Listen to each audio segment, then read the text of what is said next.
Que la paix de Jésus-Christ soit sur vous tous. Dans cette vidéo, je vais vous parler d'hamburger. Alors rassurez-vous, je ne vais pas vous faire un cours de cuisine, si tant est qu'on puisse appeler cette merde de la cuisine, mais d'un fait d'actualité, à la fois amusant et dramatique. Il s'agit de ces restaurants, ou plutôt de ces poubelles chimiques de McDonald's, qui ont été pris d'assaut dès leur réouverture en Île-de-France. Je pense que vous avez été nombreux à voir ces images.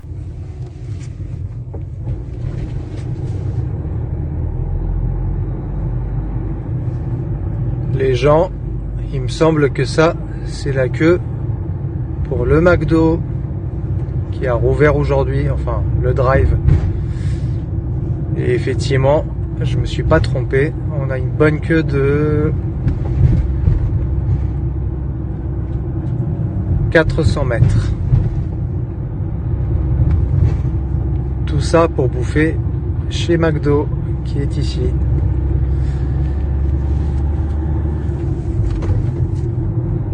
C'est pas magnifique ça? Je ne savais pas que les fast-foods étaient quelque chose de si vital pour la population, au point de les rouvrir en pleine période de confinement.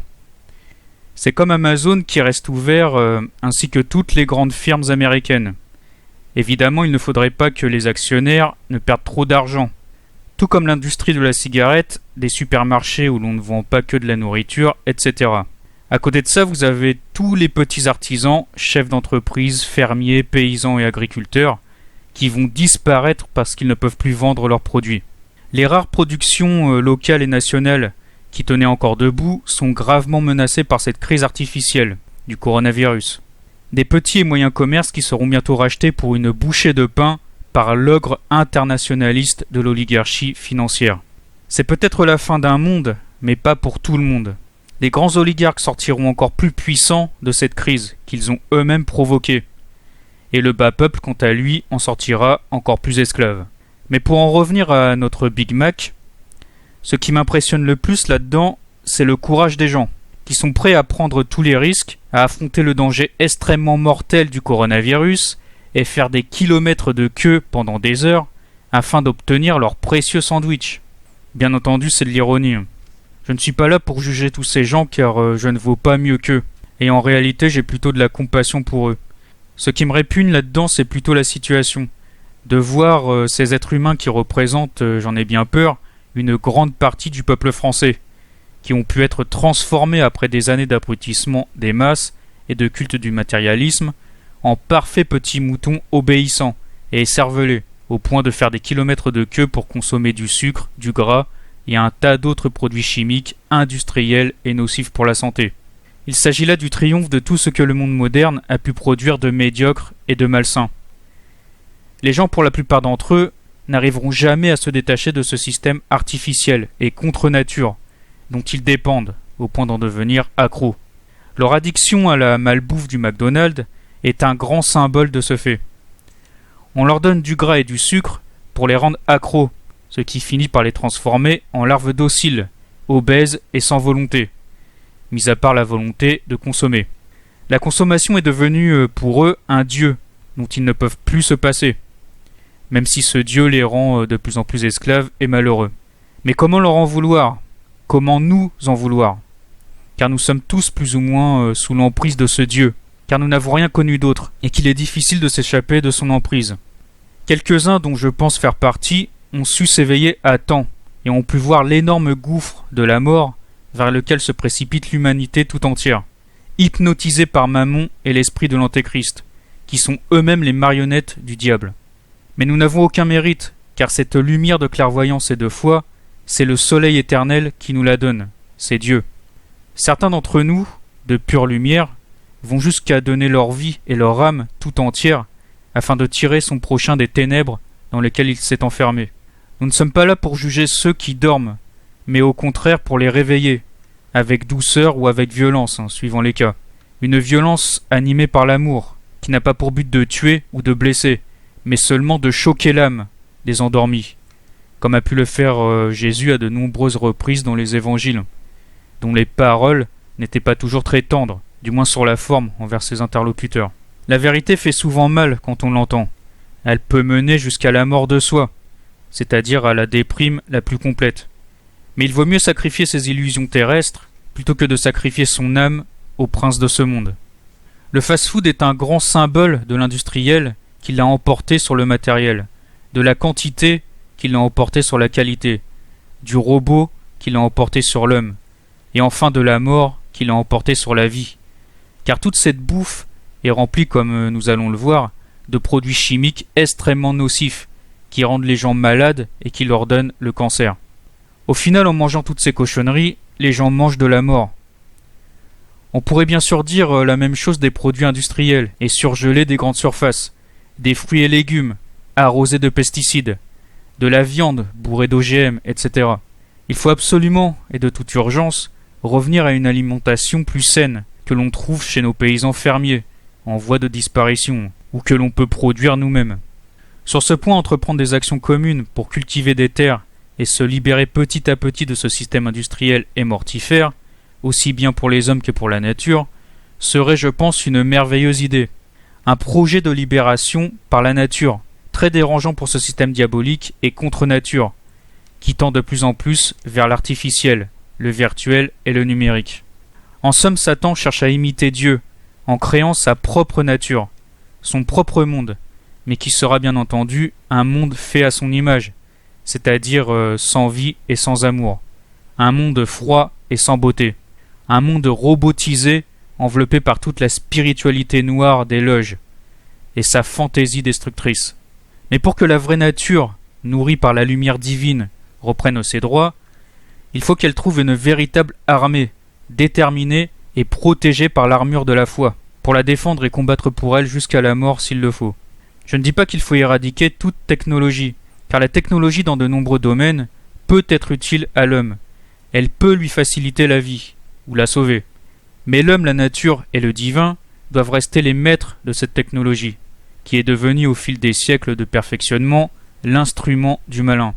Même une invention soufflée par les ténèbres peut devenir quelque chose de lumineux, si on y met beaucoup de foi. Mais revenons à nos nuggets.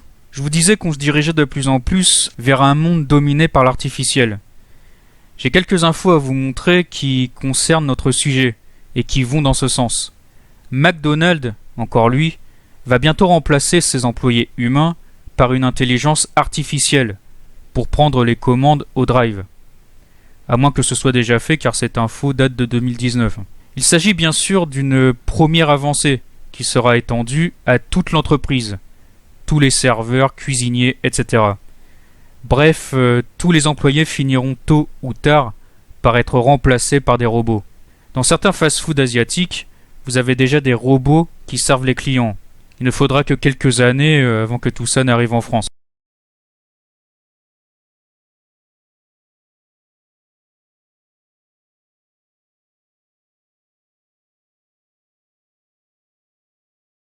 Vous savez, ils nous sortent toujours les mêmes excuses pour nous vendre leur merde empoisonnée et artificielle. On nous dit que c'est pour le bien des animaux et de l'environnement, alors que leur seul but est de faire de l'argent et de nous tuer à petit feu en nous filant le cancer. Tout ce qui est créé en laboratoire ne pourra jamais remplacer les produits purs de la nature. C'est une folie de croire que l'homme peut se nourrir de ce qu'il crée, car en réalité, il ne crée rien. Il ne fait qu'imiter la création divine en n'en faisant qu'une pâle copie dégénérée. Lucifer lui-même et le culte morbide que certains lui rendent ne sont que des pâles copies dégénérées de la lumière divine. L'Antéchrist n'est lui aussi qu'une pâle copie dégénérée et inversée du Christ. On nous promet que d'ici 2040, 60% de la viande ne sera plus d'origine animale. Alors ne plus vouloir tuer des animaux pour se nourrir, c'est très bien. Il s'agit d'un noble sacrifice que certains, par conviction profonde, ont choisi de faire, et on ne peut que les en féliciter. Mais remplacer cette viande par des produits malsains, créés artificiellement en laboratoire, ne peut mener qu'à la fin de l'humanité. Il s'agit d'un génocide lent par empoisonnement et détérioration du corps de toute l'espèce humaine. Et qui trouve-t-on parmi les grands financeurs de ce long génocide? Bill Gates et sa fondation, qui actuellement s'emploient plus que jamais à imposer leur vaccin meurtrier à toute l'humanité. Ces philanthropes génocidaires comme Bill Gates sont derrière toutes ces soi-disant grandes avancées du futur, censées protéger l'homme et son environnement. On nous présente toujours le pire comme quelque chose de merveilleux. À l'image de l'Antéchrist, véritable incarnation de l'esprit démoniaque qui se fera passer pour le sauveur de l'humanité. Les grandes institutions mondialistes comme l'ONU et les grandes organisations philanthropiques comme celles de Bill Gates ou de Soros ne sont que les prémices ou des aperçus du nouveau monde de mensonges et de l'illusion qui sera dirigé par l'Antéchrist, l'esprit possédé du diable. Je vous parlais plutôt de la nourriture empoisonnée des fast-foods. Je vais maintenant vous donner quelques ingrédients.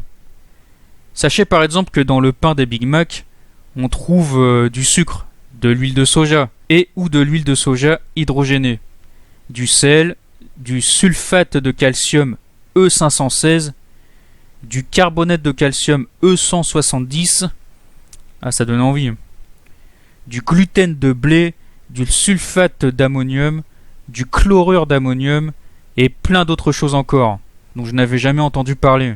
Que des choses chimiques qui n'ont rien à voir avec le bon pain que vous pouvez trouver chez de vrais boulangers. Et je vous parle pas de la composition des sauces, ni des steaks de McDonald's, bourrés d'hormones et d'antibiotiques. Je vais vous citer le passage d'un blog qui donne la composition des burgers de McDo, et que j'ai trouvé très pertinent. Cette fameuse recette de burger que nous venons de décortiquer comporte de très bonnes molécules pour le service après-vente des labos pharmaceutiques.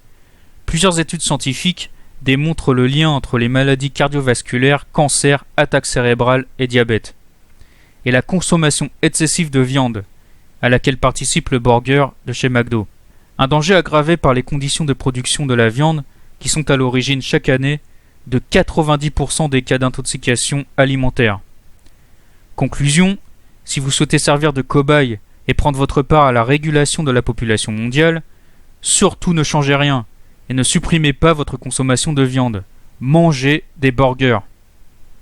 Voilà pour la conclusion de ce passage qui ne manque pas d'humour.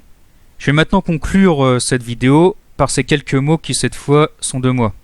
Le fast-food, la consommation rapide, est en train de tuer la gastronomie traditionnelle et ces aliments sains qui se dégustent lentement, car la patience est une vertu qui vient de Dieu.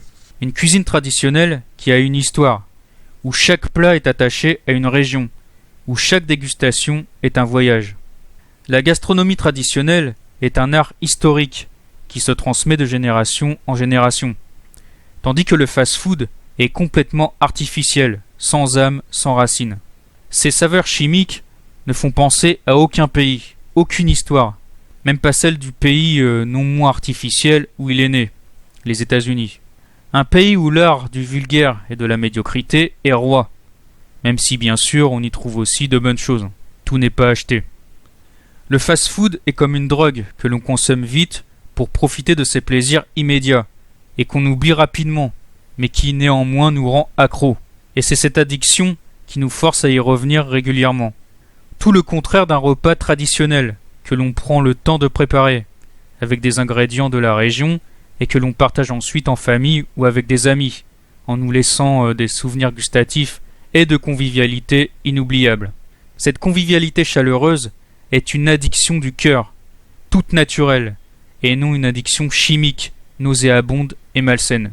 Ce repas traditionnel de nos ancêtres avait aussi une saveur toute spirituelle, puisqu'avant de savourer le mets qui leur était présenté, nos ancêtres remerciaient Dieu, et pour certains d'entre eux, ils remerciaient même l'âme, végétale ou animale, qui a fait le sacrifice de sa vie pour nous maintenir en vie. Il s'agit là d'un haut respect rendu à Dieu et à la nature, et non d'une perversion diabolique industrielle. De nos jours, on ne prie plus, on ne partage plus, on ne savoure plus. On surconsomme pour nous donner l'illusion de vivre, mais on ne vit plus vraiment.